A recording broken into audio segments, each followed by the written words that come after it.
Hello everyone. If you like this audiobook and want to listen to more, please consider subscribing. And if you like this video, like it as well, that it enjoy. The plot changes. Hector POV. I am not an overly horny person. I discovered it only after I had the opportunity to get laid a lot.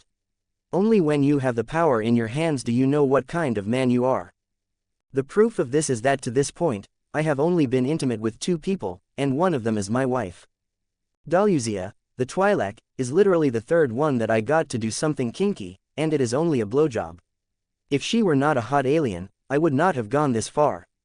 I am just enjoying my idle time till things happen, realizing a dream of all the nerds of my original world. That is why now I am back, with Daluzia and a friend of hers sitting on my lap while feeding me. Girls, I am gonna get fat and poor at this rate. I say jokingly. I recuperated a lot of credits, and I can't get fat if I don't desire it to happen. And seriously, I am not a hedonist, but I need to admit that it's pretty cool to have the soft bodies of women pressing against you. And Twi'lek's body is cooler than a human, so it is very pleasant to the touch. It is incredibly smooth, too. We can try making you poor, but with a body like this, I don't think you can get fat. Daluzia whispers in my ear as her hand moves through my abs. The other Twi'lek, a blue one because I want variety, giggles and also runs a hand through my pecs. Look at those hard muscles, I want to grind my body on them all night. The other Twi'lek that I didn't bother learning the name whispers in my other ear, lips brush against my earlobe before she kisses my neck. You girls know how to raise my ego. I joke, you should make a career of it. The 2 giggle at my words. I made no attempt to even pretend that this is not a bot relationship. Maybe some fat, ugly, rich bastard wanted to act like they are gallant chads that can make beautiful women fall over heels for them, but my ego is not that fragile. If they want to live on that fantasy, okay. They have the money for that, they can buy the experience and live it the way they want. But being real with the situation gives me some perks. I would dare to say that I am relatively well liked here. For real, instead of just pretending, Daluzia even started gossiping while pampering me. Talking normally, complaining about the other girls, things that they normally would not say. And that is exactly what I wanted. Prostitutes have been great informants since ancient times, you know. There is also a reason why female spies learn seduction techniques. A naked man has few secrets, and those women learn a lot of them during the pillow talk. It is also why I am careful with whom I lower my guard. Too bad my time here is short, I am gonna miss you all. I make a show of sighing exaggeratedly, grabbing a handful of their backside. You are gonna miss us or what we do for you. Daluzia smirks. She also will not pretend that I like her for her great personality. What is the difference? I ask with a raised eyebrow and a smirk. Own, are you leaving? The other Twi'lek exaggeratedly pouts. A man needs to fly before landing and allowing himself to grow roots. I say, I want to see more of the galaxy. An adventurer. How romantic. Hey, too bad a man can't live off romance alone. My last adventure was such a disaster that I even lost my ship. That is why I am here to relax and clear my head. I lie. Oh, so we are healing your poor heart. Daluzia runs a finger through my chest. Exactly, and you did an excellent job. I smile while patting her ass. So I am ready to move on. We should have done a poor job then. Daluzia shows fake sadness. Now, where is your professionalism, dear? I shake my head with a smile. I can't stay here forever, but that doesn't mean I can't come back. Coruscant is the center of the galaxy, after all. You promise? She bats her eyelashes at me. Fun fact. Despite being 99.9% hairless, Twi'lek have eyelashes. Literally the only exception, and by the way, the fact that they are hairless in all other places is also one of the reasons why they are so popular. Yes, you got me addicted. I say while hugging the 2 alien hot babes tight. They squeal in happiness on my arms and hug me back while kissing where they can. Now is the time to get where I want. The secret is breaching the subject casually. By the way, does any of you guys know a transport ship that leaves the planet, discreetly? I say with an intonation that shows what I mean. Well, not gonna use the official hangars. Daluzia immediately catches what I mean. Well, she catches on to what I want her to catch on to. Are you a bad boy? She teases, bopping my nose. Let's say that I don't have a good experience with the authorities. I avoid the question, just want a transport to another planet. Small and fast ship, small crew too, reliable, and I will pay in cash. Half before and half after I arrive. Where do you want to go? The other Twi'lek asks.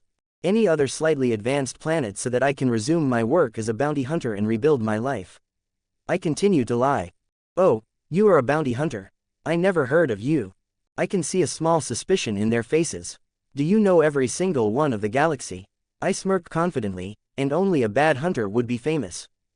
Isn't the opposite? Daluzia asks, confused. Nah, being famous only means unnecessary work.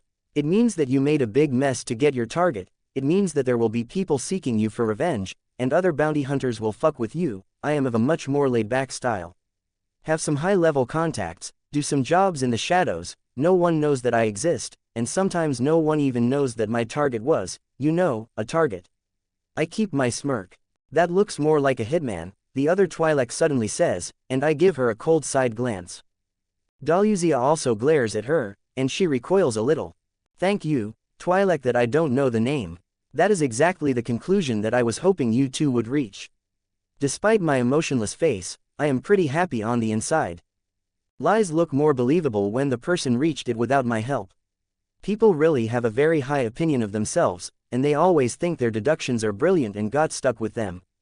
Now the two will not find it weird that they and anyone they ask never heard of me. I already sold my image of a creature of the underworld, with his own circumstances, so they shouldn't pry. So, any ideas? I am not picky. I ask again, casually. Daluzia and the other make a pensive expression. Well, there are some clandestine hangars in the level 1325. That is where the best smugglers operate. That is exactly what I am looking for. I smile. Anyone in particular? She shakes her head. No, I can't recommend anyone, but it's not hard to ask around and choose. There is a bar on Orange 13th Street. You can find your guy there. I see, thank you. I hug them closer, their heads on my chest so they can't see my face. Yep, that will work. Level 1325, Orange 13th Street. This information is just an assurance in case Padme backs down from our deal. She can still decide not to bring me to Naboo when she eventually needs to do everything as the Senate fails her. It would be in her rights, and she would succeed anyway. I just want to insert myself there to watch the show and gain a ship. If that doesn't happen, well, one of those smugglers will have a really bad day. PFF'd, what, did you think I would just buy the ticket to leave Coruscant? Nuhu, someone is losing their ship, and probably their life, too. If it reaches this point, I will select the nastiest, most evil, and unreliable smuggler. Play the part of a naive rich guy, wait for him to betray me out there, in the emptiness of space, where no one will hear his screams. Then I will have my ship. Happy ending, yay. Life is so easy when you are powerful. I was not wrong in getting strong first. That will be my modus operandi. Get strong, and then go to a setting where I am at the top of the food chain. Enjoy life. Rinse and repeat. When someone visits a new place, they would obviously create a list even if only in their minds of places to visit. That doesn't mean you are going to visit all of them, but it would at least give you a direction. This list comes from a desire born from the difficulty of traveling. When people visit Paris, they would go see the Eiffel Tower, the Louvre, etc. Going to Japan, you would try to see the cherry blossoms, Mount Fuji, the temples, and Akihabara if you are an otaku.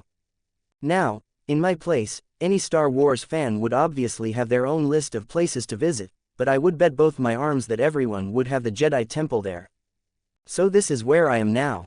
Unfortunately, the Jedi Temple is not a tourist attraction, so I can't enter. The best I can do is float invisible and admire the structure. Well, I can't really complain. Qui-Gon invited me, but I smelled shit from that invitation, so I refused. The temple is pretty cool, exactly as everyone saw in the movies, but much like when you see something yourself, I can feel the grandeur. Everyone must have seen the pictures of the Sistine Chapel, but being there must be a completely new experience even after that. It is the same thing, maybe much more prominent because this place really has something special. The flow of the Force because it sits on a nexus or whatever. But to the home of humble spatial Buddhists, this place is really impressive. I comment sarcastically, wouldn't it make more sense for them to live in a mountain or any other isolated place? Maybe this is to show the Order is getting corrupted by the galaxy in plain sight. Ironically, no one is noticing or doesn't point out because it looks normal, close to all those grand buildings of the great Coruscant. Come on, guys, you should do a little introspection in all those meditation sessions, right? It's not hard to look around and see that you are in the biggest fucking building in the whole area and think, wait, aren't we acting a little hypocritically? Seriously, the Jedi Temple is literally on a platform and altar that makes it taller than everything else around it.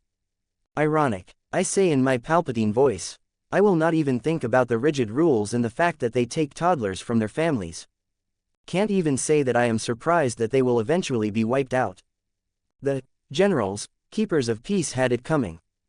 No one that I recognize. I wanted to see at least one famous character, but it seems I am out of luck. There are only randoms coming and going. And damn, there is a lot of Jedi. Such a big organization of space magic swordsmen still loses because they are caught lacking in doing exactly what they shouldn't be doing, leading troops. Eventually, watching a half pyramid with some obelisks at the top gets boring fast. I took some pictures and decided to leave. One day, I may spend some years inside this place, so I move away without hesitation. Now, maybe I should do a tour and visit places like the Senate, or even the prison. Third-person POV. Inside the Jedi Temple, in the Council Chamber, there is a heated discussion taking place. I already said that he is too old. Jedi Master Mace Windu says coldly while the majority of the other masters nod solemnly. You are gonna force this issue. In the middle of the room, stand only Qui-Gon Jinn and Obi-Wan Kenobi. Earlier, they tested and refused Anakin, dismissing the boy, but Qui-Gon still had to give up in this matter. The council made its stance clear. I am here only so that my Padawan can be granted the title of Jedi Knight. Qui-Gon says without changing expression. Training the boy, you still plan to. Master Yoda says. Maybe, the future of the boy is cloudy. Qui-Gon throws back Master Yoda's words at him. I am just certain that leaving him without proper instruction can't be good. Some of the council can't help but agree, but they are a very small minority. In any form, what I do outside the temple is my own business. The actions of all Jedi are the business of the council. Jedi Master Even PL says, raising his voice. Qui-Gon remains stoic. Then I will just leave the Jedi Order. His words create a buzz around the council. Mace Windu massages his temples while the other murmur around them. Yoda and Qui-Gon keep their gazes on each other, the human Jedi with an unwavering gaze. To be hasty, you don't need. Yoda says. I can't force the council to change their minds, but you also can't stop me from leaving. Qui-Gon says. Is it really worth it? Ki-Adi-Mundi asks. As I said, the future is uncertain, but I am willing to bet. Qui-Gon replies. Mace Windu's face is hard. Is this some sort of blackmail to force us to accept the kid? No, Qui-Gon replies calmly. I took the boy from his mother and promised him a Jedi education. I am gonna do it even without the support of the Order. Eventually, Windu sighs loudly and rubs his temple. We can discuss this matter later. Right now, we have more pressing issues. The Senate is voting on another chancellor. A Jedi says. We also need to talk about your traveling companion, Master Jin. Shakti speaks. Curious about him, we all are. Master Yaddle, a female of the same race as Yoda, speaks. Was quite intriguing, what you said about him. Master Yoda continues. Even hard to believe. Even Peel comments gruffly. It is true, he is completely undetectable by the Force, like he exists outside it. Qui-Gon explains, he was right there, during the landing, on the back, and I bet none of the Jedi Masters that are present noticed him. That is impossible, Ki-Adi-Mundi says in disbelief. I understand that it is hard to believe, but it is the truth. Qui-Gon confirms. Is he dangerous? Shakti asks. As dangerous as any other person. Qui-Gon replies, an eccentric, really, but not a bad person for what I saw. Did you invite him as we asked? Windu speaks. I did, but, Qui-Gon hesitates for only a second, but he refused and said, and I quoted, why should I go see people that will only sit around me in their little power trip jerk circle to judge without trying to understand me? No, thank you. Qui-Gon tries to act apologetic, but in truth, he is enjoying using Hector's words to release some frustration with the council. Even Obi-Wan is trying hard to hold a snicker, and almost failing. Did he really say that? Master Plo Koon says, his face is hard to hear, but Ki-gon swears he can hear some twitching amusement hidden in his voice. I choose to let out the part he said about preferring to have a lightsaber shoved in a certain part of his body instead of taking the risk of being detained here just because of the way he was. Ki-gon replies, trying to act serious. Very distrusting, he is. Yoda comments. Yes, he is overcautious. Hector seems to know about his condition and understands that some Jedi would have qualms with it, deciding to stay away. So he knows. Did he make any comment on why he is like that? Windu asks. Qui-Gon shakes his head. No. It seems he doesn't care about it, and if we think for a little while, we can understand, with the exception of a Force user, no one else in the galaxy would care. From their perspective, he is no different than the rest. The Council nods. But a unique case still needs to be studied. Have you tried to take a sample of his blood? Plo Koon asks. Overcautious, Qui-Gon remembers them. Can't be forced, this issue. Yoda speaks. About him and the boy, we should meditate. A decision, then we should make. After Master Yoda said that, the encounter ended. Nothing is really decided, things are left open to keep the peace, but at the same time, no one is really happy. That is the state of the actual Jedi Order. Hector POV. What are you doing? Anakin approaches me after seeing me reading from a hollow tablet while sitting on a reclined chair in Padme's living room. You must have noticed the schematics, huh? I understand instantly why he, who doesn't like me that much, decided to start a conversation. Some time ago, I went to the public library of Coruscant Props to the Future and I was able to acquire a lot of knowledge for free. We can shit in dystopian sci-fi worlds as much as we want, but there are a lot of good things around here. And as a passerby that doesn't need to deal with the shitty system and structure at the brink of a collapse, I am more than happy to visit this place. I turn the tablet to him. As you can see, I am studying. If everything goes well, Padme is gonna give me a ship, and I will need to take care of it. I don't trust the damn clankers that much. Yep, you heard me, hard R and everything. She is a queen, he comments. The reveal that she is not just a random girl must have left a bigger impression than I thought on his little head. But still Padme, it changed nothing. I shrug. I guess you're right, he finally concedes, relaxing a little. I am glad I helped you overcome your little struggle with her identity. I said before going back to study. Thanks to my knowledge in mechanics and engineering, I am not flying blind on those studies, but even so, it is not something I can learn that easily. I will need to practice instead of just reading. Yeah, I will need to get a clanker. Later, I will search for a shop. I think I saw one that sells used droids in the underworld of Coruscant. How did you learn, by the way? I asked him while my eyes were still on the schematics. You are pretty good. I just did, it is fun. He answers like it's obvious. I give the little bastard a side glance. Geez, sorry for breathing the same air as you. I say sarcastically. Not all of us have this talent and can just learn slowly and through normal means.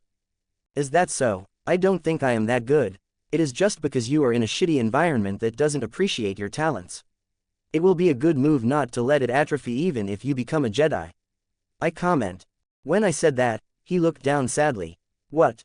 I don't know if I will become a Jedi, he says with the sadness of a child who was denied his dream vacation.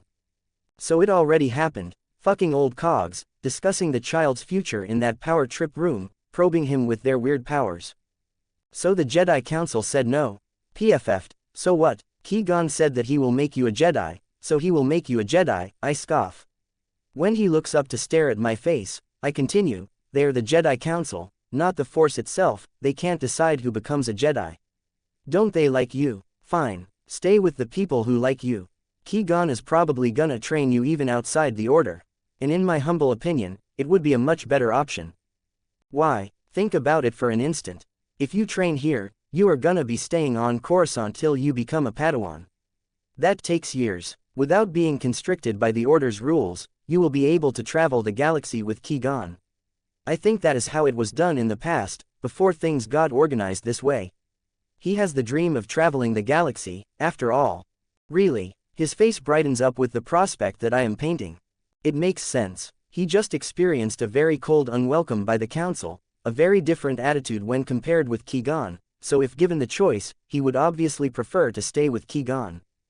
I would prefer the same too. So, if I want a droid mechanic or pilot, what models do you suggest? I ask to change the topic. I have no problem asking a young kid for advice, he is much more knowledgeable than me at this, after all. A real master is an eternal apprentice, right? The one thing that I know is that I know nothing. That depends. Do you want a droid to do the repairs on its own and be equipped with the necessary tools? Or just the knowledge? And do you want a droid to pilot or assist in the navigation?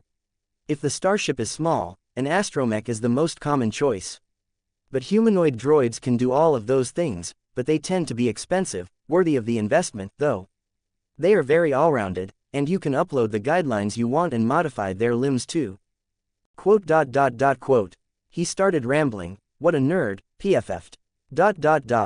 Quote. I think I am gonna take you with me to the shop so that no one scams me. There are simply too many things to pay attention to before buying. I comment with a sigh. That is more complicated than buying a gaming PC. While I was talking with Anakin, the doors of the apartment suddenly opened with a TSS, and heavy footsteps could be heard. Not the kind of heavy step that a man wearing armor would produce, no, the kind of heavy sound of someone angrily stomping the ground. I can't believe this. I hear Padmé's voice confirming my deduction about her footsteps, they are gonna wait to reach a decision. I'm trying my best, but because I am just a recently appointed chancellor, my sway with the Senate is not as strong as I wished. A soft voice said with dejection. The hairs of the back of my neck stood up hearing this voice, but I kept myself completely still and with a poker face. Not only did Padmé enter, accompanied by Qui-Gon, Obi-Wan, Jar Jar, her chief of security and Sabe, but fucking Darth Sidious is walking side by side with the girl. I avoided meeting the guy, but now that I am so close, I can say, he is pretty normal. And that is the fucking scary part. One of the strongest people in the galaxy is really giving off a normal uncle vibe. This is more terrifying than a guy giving a dangerous impression. I can't wait. Naboo can't wait. Padmé retorts strongly. Palpatine just receives her scold humbly, lowering his head a fraction, making Padmé feel guilty for her outburst. I would feel bad too, if I didn't know that he is practically Satan of this universe. After a heavy sigh and a long look at the sky through the window, Padmé's eyes harden, and she speaks. I am going back to Naboo. Everyone looks surprised at her decision, but the first to oppose it is Palpatine. Queen Amidala, I can't advise you to do that, he says with worry. Wait a little more, as much as your hands are tied, I assure you that the Trade Federation can't do much either. They are under the scrutiny of the Senate. I don't remember this dialogue exactly, reality is different from a screenplay. I will not let my people suffer while I stay here comfortably. Padmé replies with determination. You can help more from here, Palpatine tries to argue. There is no need for me if you are already here. She says, I did my part, and you have the highest rank now, Chancellor. It is time for me to get back to my people. Quote. Badass. And look at Palpatine, acting like he is just reluctantly agreeing with Padmé. Master manipulator here, should I attack, or at least expose him? Well, if I'm not wrong, Plagueis is still alive at this point, so it would not change much. There would still be a Sith Lord hidden from the public. Not my problem, and deep down, I believe the galaxy needs to be shaken a little to get better from the state it's in. The preparations. I zoned out, so I only caught the ending of Padmé giving orders to her people. It seems her mind is set on going back. Qui-Gon Jinn steps forward and speaks solemnly, I am sorry, but if you go back, we would not be able to help you, Queen Amidala. He sighs, our mission was to escort you, any more than this and we would be involving ourselves in a political struggle, and that is against the Jedi's rules. From his face, it is obvious that he is not that happy with that, seemingly invested in the poor Queen's plight. No, I should be the one thanking you, Master Jedi. You did more than enough. Padmé says, now it is my turn to do something. Cool and all, but wait a minute, why is he not helping? I mean, it makes sense that the Jedi can't pick a side unless some atrocity is committed, but what happens in canon again that made him go to Naboo? Will he end up disobeying the Council? Is it because of Anakin? I zone out again while frowning hard to think about it, what changed? Let's review everything. Tatooine was pretty normal even with me there, I was careful exactly for this reason. Nothing really happened, nothing interesting, it was boring as, Motherfucker. Maul didn't attack, that is why Qui-Gon Jinn will not get permission from the Council to stay with Padmé. Because there are no signs of a Sith wanting to kill her. What a heck, why didn't that red bastard attack? I mean, It kinda made sense to not do that dumb direct attack in Tatooine. Now he just needs to wait in Naboo and kill a defenseless Padme, who came back because of her strong sense of justice. Damn, the villains are smart in reality. Or it could be, because of me. Did my existence stop Maul from finding us in some way? Some butterfly effect of something I did. It is possible too, but I don't think I am that important. Aw man, that means. Hector, make your preparations too. Time to earn your reward. Padme says in a very queenly manner. Yes, ma'am, I salute her playfully with 2 fingers, but inside, I am sighing. This will not be the easy job that I initially predicted. I will have to fight Darth Maul. Well, at least it will be pretty cool. I am gonna listen to Duel of the Fates on the way back to get in the mood. 12 comments 0 vote. Darth Maul. Hector POV. Knock you in your head with my stick musical note. Musical note with my stick musical note. You gone, have a mark from my stick musical note. Musical note from my stick musical note. Musical note my stick musical note. Musical note my stick is better than bacon musical note. Musical note. I was singing the best fan-made Star Wars song while staring at the vastness of the Star Wars universe through a glass wall when I noticed a strange silence around me. Quote. Turning around, I see Padme and her people looking at me strangely. What, you can't touch my stick musical note? Be serious. Padme glares at me, not only her, but everyone else. Geez, it seems the threat of death and possible loss of autonomy over their own planet really kills people's mood. Maybe I should have sung about the seagulls. What is the plan again? I ask. We can't win in a direct confrontation. We don't have the numbers for that. She says. She has me, but I am not gonna brag too much, she will not believe it anyway. So we must capture their leader. Viceroy Newt Gunray is inhabiting the palace, and we know that place in every secret passage. She explains, with the Viceroy in our hands, we will force them out of the planet.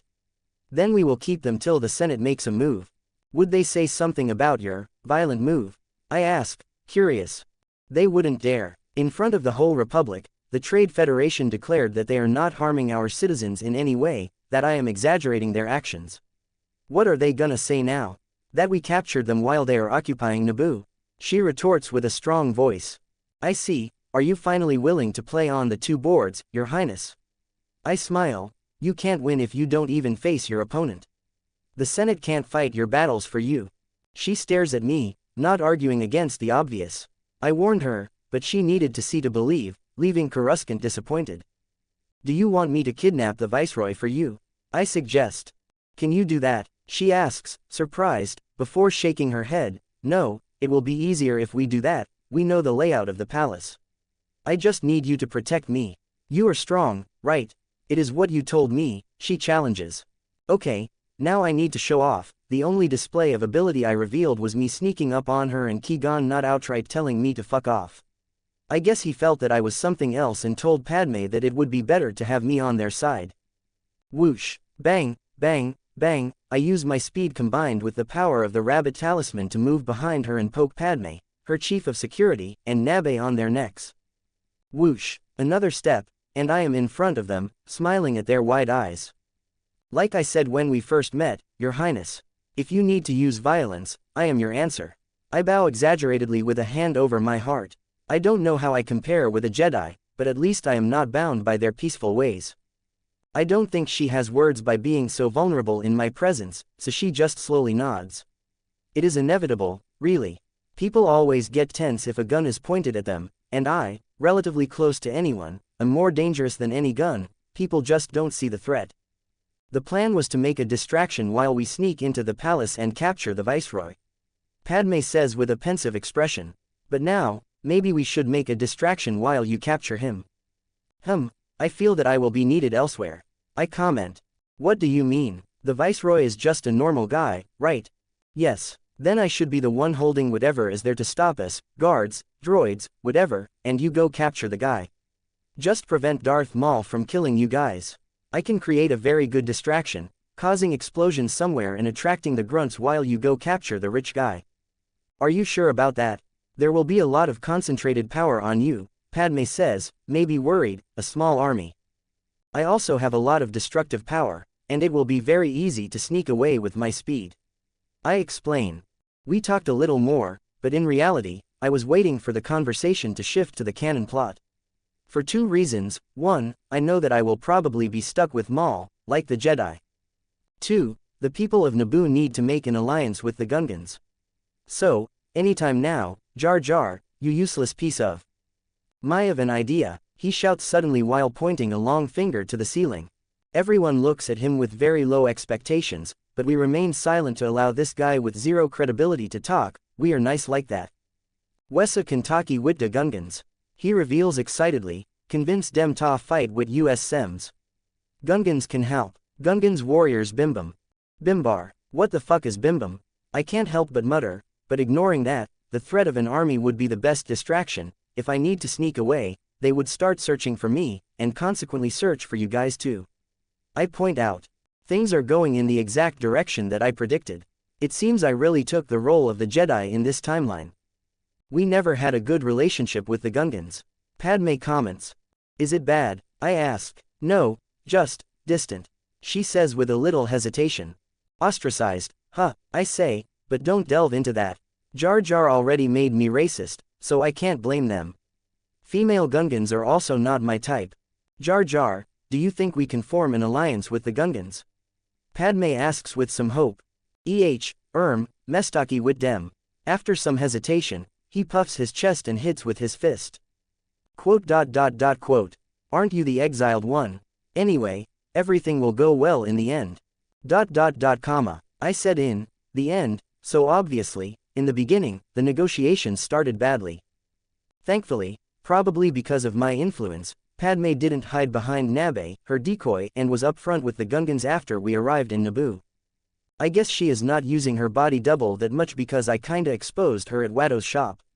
I think that was the extent of my influence here. Not that much, and I still believe that Darth Maul didn't show up because he is not retarded. He is absolutely waiting to gank us somewhere on this planet. Now Yusa asks for help. The Gungan leader bristles. He shakes his head and hips like he is motorboating a very nice pair of titties. Weird. I am kinda zoning out because this conversation is boring, but to be fair, I am paying attention to my surroundings. We are in the middle of a forest filled with Gungans. If things go badly, I will be the one who will take us out of here, by killing a lot of Gungans. Oh, Padme is kneeling now to ask for help. Very cool for you to do that, girl. Humbling yourself for your subjects and all that. Couldn't be me through. That is why I am invisible and in the back, so when her people followed her, I didn't stand out like a sore thumb. It is one thing to kneel in front of a queen to play the role of a knight or something like that. It is fun, cool, and even romantic. I will do a lot more in the future. There are a lot of queens and princesses who will have me kneeling in front of them just for the roleplay. Maybe even between their legs. But me kneeling in the dirty ground of a forest in front of Jar Jar Binks, race. PFF'd. Not happening. The Gungan leader widened his eyes, understanding that Padme didn't look down on them and suddenly got friendly. Yeah, I can get behind this level of simplicity. It is just Jar Jar that is retarded. Wessa gonna fight with Aresa Palos. After a small conversation, the Gunga leader shouts around, and the rest of his people cheer.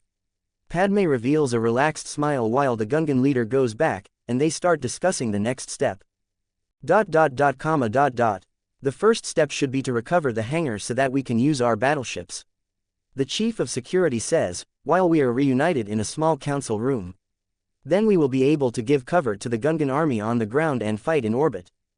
Don't we lack people? I ask while looking around. Padme's retinue is not big. I am already in contact with our soldiers. They have been on standby since we left the planet. The chief of security explains, when we move, we are gonna send a signal and they will follow. Be careful for spies inside them, I comment. I am kinda cynical. Those soldiers are the pride of Naboo. The chief of security doesn't appreciate my concerns. And money can build a nice villa on any planet. I shrug. I know that we can't change the plan right now or even dream of identifying a spy, but let's sit on the middle ground and consider that the plan will be leaked, and they will be waiting for us. Our element of surprise will not last for long. And that is why the Gungans will help with the distraction. Padme intervenes diplomatically before the chief can retort. The two have valid points. I trust the Naboo soldiers, but we should be ready if anything unforeseen happens. The chief nods, and I simply don't touch the subject. The key will be timing. After that, everyone just needs to do their parts. I add. Padme turns to the Gungans. We will be trusting the main battle to the brave Gungans. She says, almost apologetically. Do not so worry. Gungans are Stragan. The boss Rugor Nass says proudly. But it is the other Gungan, probably their general or equivalent, that answers with something more palpable. Wessel Bessa ready in time. Ruse Tarpals, the only other Gungan that I bothered learn the name, is an old man.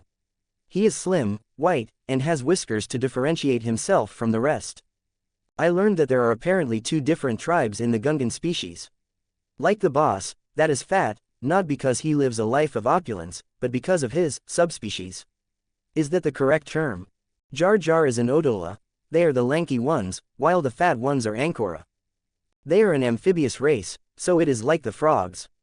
Some are big and heavier, like the bullfrogs, while others are smaller and thinner. Isn't this funny? Gungans live in harmony even with this much difference between their tribes, or whatever, while humans hate each other based on their color. Haha. We are not even of different colors, just different shades. We are so fucking retarded. To be fair, apparently, racism is no longer around this galaxy. At least, between the humans. So we are not that retarded. We can learn. Before I can focus on my future task of fighting Darth Maul, I have to say something. The Gungans shouldn't go on an all-out battle. They should stall, try to lose as few people as possible. Our win condition is taking the Viceroy hostage. The battle doesn't need to be won, just last till we get the guy. Padme nods. I also don't want the Gungans to die needlessly. Gungans are not so afraid of crunchness. Ruse Tarpal says with pride. I know, but the deaths should have meaning. Padme replies. Crunchness means death. They go back and forth, but eventually Padme convinced them to take a defensive approach.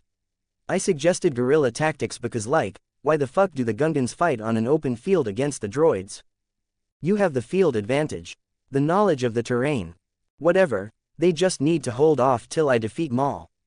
Maybe he would not show up, and things would end peacefully. Hehe, we can only hope. ... After my small suggestions during the War Council, I just followed Padme around. Instead of putting my nose to other people's roles, I need to prepare myself for the boss fight. The talisman belt is already around my waist, and I have organized the other items in my inventory so I can pull them out easily. I decided against wearing the armor of 8 immortals for now, but the thing can be worn pretty easily with my telekinesis. I don't know if the armor can stop a lightsaber, and I can use the element of surprise by suddenly wearing it later.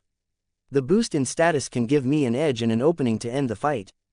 We separated from the Gungans, moving with a small group against the capital, which is very empty. The people are in the houses. I whisper to Padme, I can tell. She looks at me and nods, her face showing relief that no one is in a concentration camp or anything. We avoided some patrols, moved through some blocked alleys, and even went through a secret passage. Royals and their secret passages, I will do the same when I build my base one day.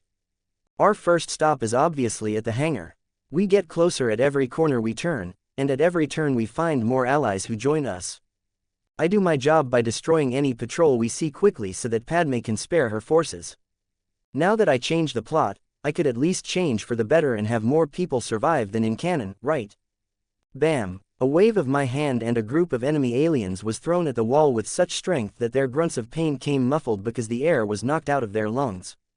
A door opens with a TSS and droids appear, but they don't last long. Receiving an even more brutal treatment, the robots ended up in pieces. Let's go, I say to the shocked looks of the entourage. Padme also stares at me, but any conversation needs to be left for later. We finally arrive at the hangar, huge doors opening surprisingly fast, and we are in a very large space, filled with starships. I want one of those, but they are for combat only. I need something like a Millennium Falcon. Instead of an F1 car, I want a trailer. Damn, it was this big in this movie. Lower the exit force field, get the astromechs ready, put down everyone in your way. The chief of security shouts while we advance by defeating everyone who was guarding this place. We move to the opposite door as the pilots of our entourage leave our group to get on their jets and other battleships. If I am not wrong, Anakin would have some important role in this, right? In any case, taking the Viceroy is checkmate. I have a big problem to worry about beyond the space battle. We approach the huge door, and I have the same feeling of entering a boss room. Yep, I am not a force user, but my sixth sense is alerting me that I am about to be in danger. The group ran, but the doors opened before even the motion sensors detected us. Everyone gets alert thinking that there is a battalion of enemies on the other side, but it's just one guy. Darth Maul in all his black-clad glory. Look at this guy. Aura farming, right, cool, and it's kinda pissing me off. Don't slowly remove your hood to me, bitch. This guy is dangerous. I step forward after noting some of the guards raising their guns at the Sith Lord. Go ahead, this is a Sith Lord. Quote. Padme must have seen my serious face because she didn't even question my ridiculous words. A Sith Lord in this day and age? The group immediately runs to the other exit while I stay behind. Maul's eyes follow Padme so. Q. I fire my blaster at him only once.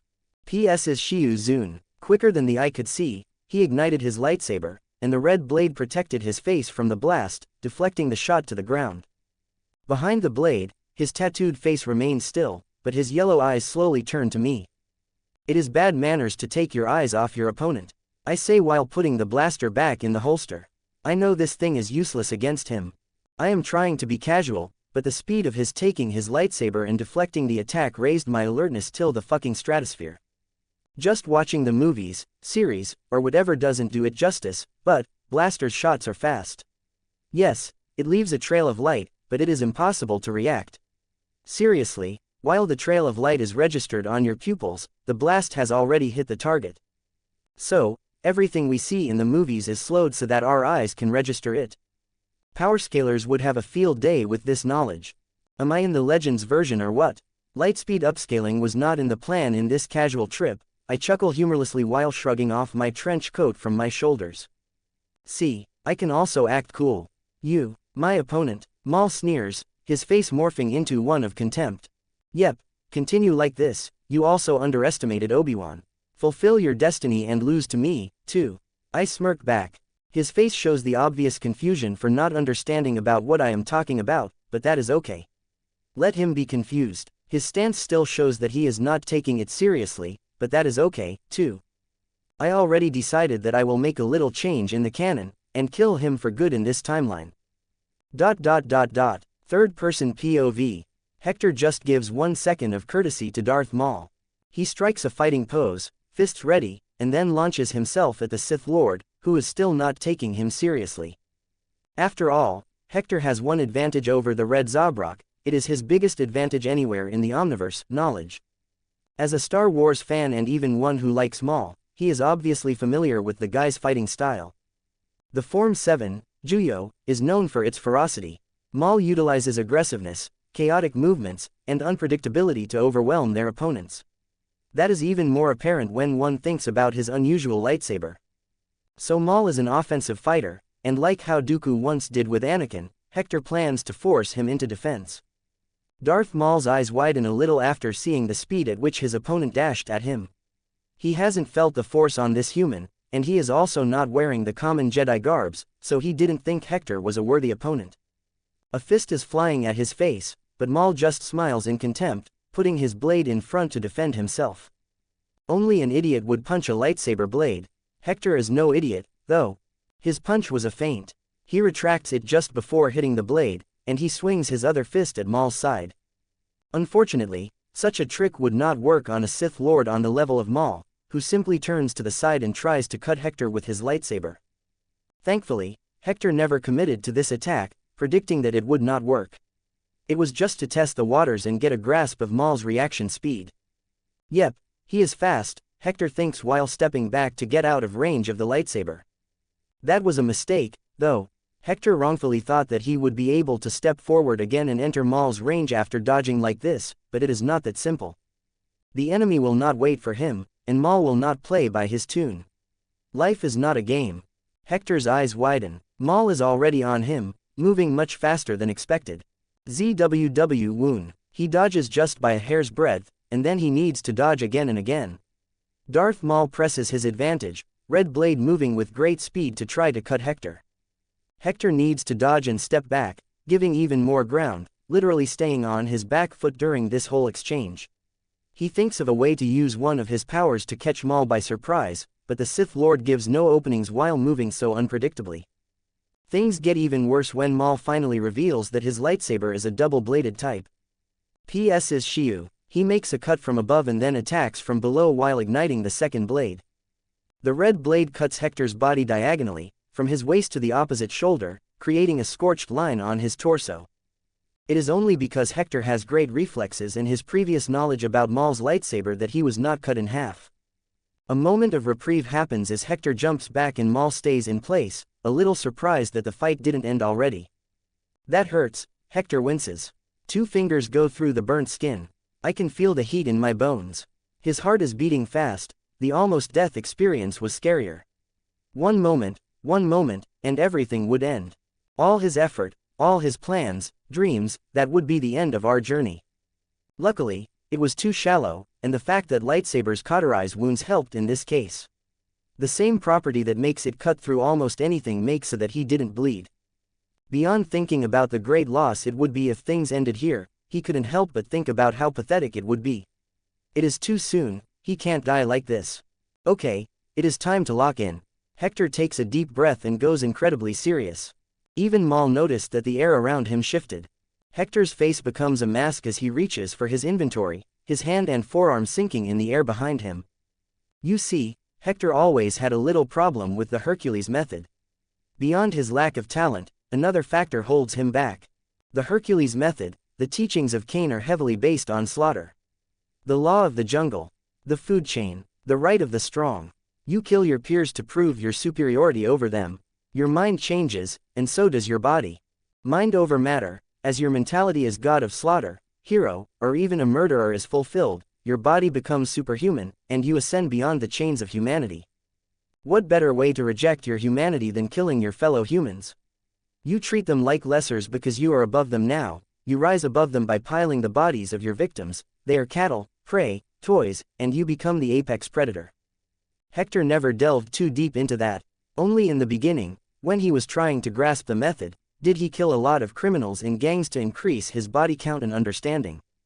After that, maybe he tried to follow the steps of Luther Strode, the one who broke those chains. He obviously would never want to lose himself so early. He was also satisfied with the level up. Even without a full completion of the Hercules method, he was already very strong. Powerful enough to walk relaxedly through many of the universes he planned to visit. The Star Wars universe just proved that he bit more than he could chew. What was shown on the TV was misleading, and even if Maul is not moving at light speed, because it is impossible, Force users have precognition to predict the blast and move even before the trigger is pulled, the Sith Zarbrak is pretty much moving above the speed of sound. His arms at least. Hector is not gonna win if he holds back. I'm gonna kill him. The thought is like a switch being flipped in his mind. His face became a stone-cold mask. His eyes change, his blue eyes become red, and his sclera becomes pitch black. From his perspective, the world around him also changes. He can see the wind moving, the heat and cold, even Maul changed. He is seeing more than the Zarbrak clad in black. He can see the muscles, the veins, the organs. Maul is a piece of meat.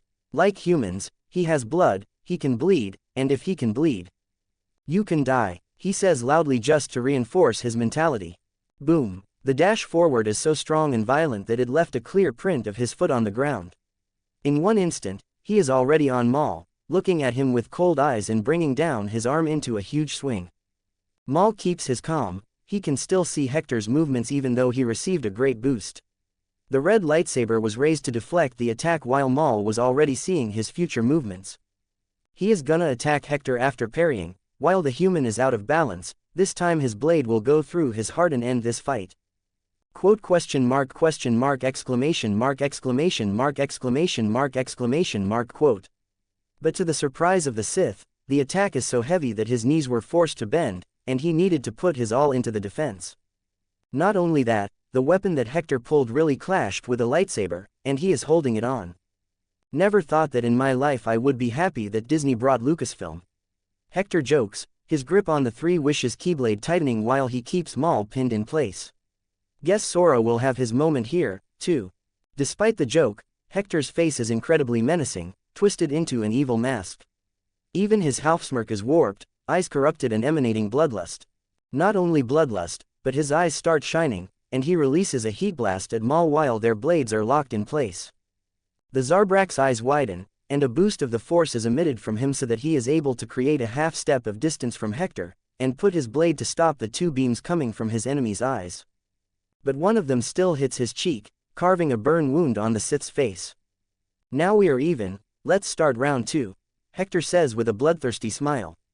Maul touches his cheek before looking at Hector and showing a similar grin, his sharp and pointed teeth in full display. No words are said anymore. Both fighters instinctively understand that this only ends when one of them dies. This is the last chance to turn back and not bet their life on this battle. But the two step forward at the same time. ... 34 comments 0 vote. Duel of the Fates. ... Third person POV. In Naboo, ignoring everything else happening on the planet, there are two people engaged in a fierce fight. Darth Maul and Hector moved to a more deserted part of the palace, fighting through corridors, halls, and bridges. They move at such incredible speed that any bystander would not dare to interfere or even get closer. And that is their body. Normal people can't even see their arms swinging their weapons. Their limbs are blur and they would look almost invisible if the weapons being held by them were not so showy. Both the lightsaber and the keyblade are shining and also creating sparks every time they meet. Every crash creates sparks that light up the combatants, creating shadows of their bodies in the surroundings. And it seems they are getting faster. Maybe not faster, but more reckless, in the sense of attacking with smaller and smaller breaks. The combat gets more intense with each second that passes. Hector is adapting and getting used to fighting at an astounding speed. He was never into a real swordsmanship duel. He got caught off guard by some feints and by how Maul always aimed at his body. Every time he defends or dodges, he loses a turn in the fight, and Maul continues to press. He can barely breathe, but he is getting the gist of it. Obviously, he only survived this long because of his innate advantages.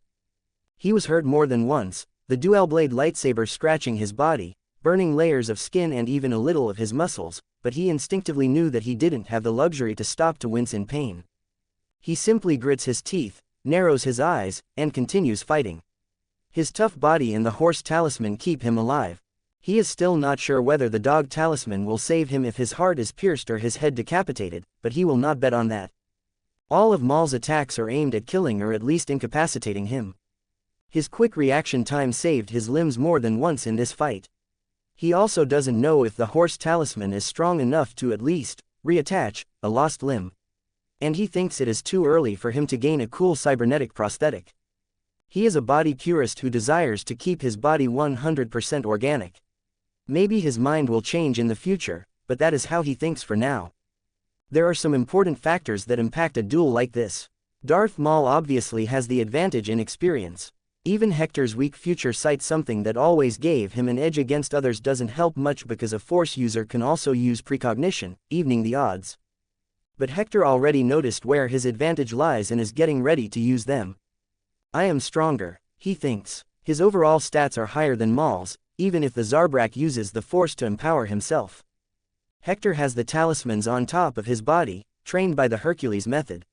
Even with the Force reinforcing Maul, he can't compare with the sheer raw power and speed Hector has. His enhancements are temporary, it comes in a small boost, he times them perfectly with his blows or defense, a testament of his experience and mastery over the Force in his own body. Hector's brain is analyzing Maul with everything he has, after all, his life literally depends on that.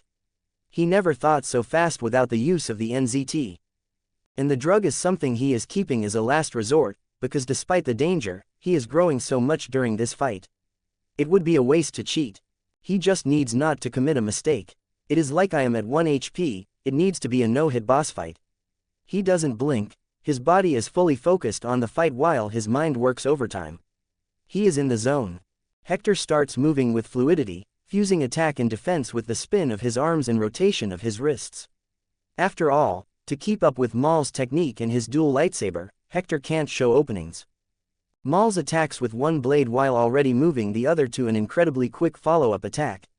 Hector meets one blade, and then, with a rotation of his arm, his keyblade does a 360, and it goes back to meet the second blade. With his strong muscles, he is able to forcefully kill his momentum, even when it results in a backlash on his body, and attack again. Hector doesn't care about his muscle fibers tearing, he has the horse talisman to passively heal him from those small injuries. If it is only pain, he will ignore it so that he can keep up with Maul's incredibly aggressive fighting style. The battle took them to an open space, a huge storeroom filled with crates and other items. Hector jumps back inside, and Maul quickly follows by aggressively slicing the doors that are closing. With a little time OT breath, Hector finally uses his telekinesis to make some crates float and attack Maul, but the Sith made quick work of them by cutting them in half and closing the distance while Hector was busy concentrating on his telekinesis. He is trained to take advantage of the moment of concentration, like how a melee fighter would instantly dash on a magic user preparing his magic circle. Hector abandons the strategy. The Keyblade and the lightsaber clash again with a loud sound. They stuck together while the combatants look at each other over them, like at the beginning of the fight. Who are you? Maul is finally taking Hector seriously. Not only did the guy that he thought he would kill easily survive till now, he is weird. He is like a Jedi or Sith Lord, and at the same time nothing like them. Maul can easily see that Hector has no formal training in the lightsaber forms. The menacing eyes that changed colors, the way he looks, and even the overwhelming style of combat scream a Sith, but it is impossible for another Sith to exist without Maul's knowledge. Strangely, Maul can't feel the Force on Hector, even when he seems to be using something similar to the Force telekinesis. He also hasn't forgotten the eye heat blast, so he is wary of anything strange that his enemy can pull up. But Maul is Maul, he will not play the cautious man now. No, his plan is simply to kill Hector as fast as possible before he can show his tricks. And surprisingly, that is exactly the right answer. Another proof of Maul's good instincts and battle IQ. He took the right decision even amidst uncertainty. During the lock, Maul exchanged his hand placement quickly and spun his lightsaber to make Hector's keyblade slide off it. The dual blade is spinning in the direction of the opponent's neck.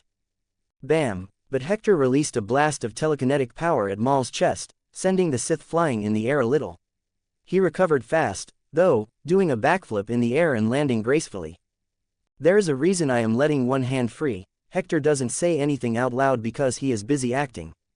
The same hand that attacked starts bringing crates and other objects to hit Maul while the Zarbrak was still in the air, and now that he landed, the objects are already on him. Hector finally got enough space and time to use his telekinesis to its full extent. Maul already needed to do another backflip to dodge a big crate that was aimed at his back. He landed in the said crate and needed to act fast to cut the other two smaller ones that tried to hit him on his sides. A shadow looms over him, and he looks up to see a giant turbine being dropped in his head. Boom! The turbine lands with a crash, breaking under its own weight and creating a small shockwave. Quote. Hector doesn't relax, already preparing his next moves. Many crates and other items start floating around the area. He doesn't believe, not even for a second, that this attack killed Maul. Whoosh! He was proved right in the next instant when Maul emerged from the smoke, jumping at him with his lightsaber in his hands. With some minor movements, he pushes the floating objects away and goes for a huge swing at Hector. Hector decides to jump back and wave his hand to overwhelm Maul with every object around, throwing them all at the same time. Maul is about to get crushed into a ball of crates, but he shows incredible acrobatics, moving his body and dodging everything he can, and cutting what he can't. He also made the right decision by moving away from the center point of collision, so that he could have time to deal with the objects flying at him at different times. The Sith was able to escape the trap, but he was left without moves. While he was busy making sure to evade this last big attack, Hector was swiftly moving, predicting his escape route and quote! Maul's eyes widen seeing the Keyblade already so close to his face, but he is still able to raise his lightsaber to defend himself. Screech! Hector then grits his teeth hard and plants his feet on the ground. With a lot of effort, he kills his momentum, moves his torso and jerks his arms downwards.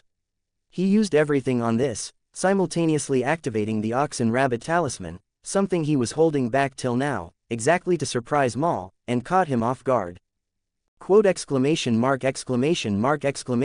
Quote!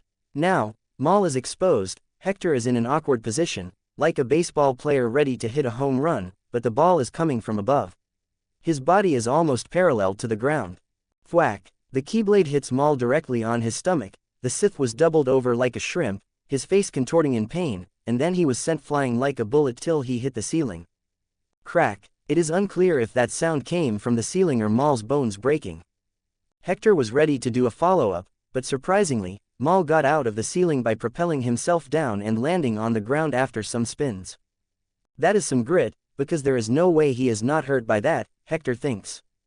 Maul is indeed playing tough, but with his Sith training, he has enough mental fortitude to keep fighting even with the pain.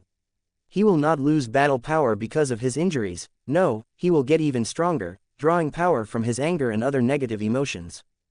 Voosh! Quote exclamation mark quote. Hector's eyes widen seeing Darth Maul immediately dash at him to resume their battle. This is absolutely the Legends version. He concludes, he was not doing all that in the movies. The fight continues, but Hector is now using the full power of the Ox and Rabbit Talisman and abusing it, really. His fighting style changed by going back and forth with the Rabbit Talisman, moving out of reach and circling Maul to strike with the power of the Ox Talisman.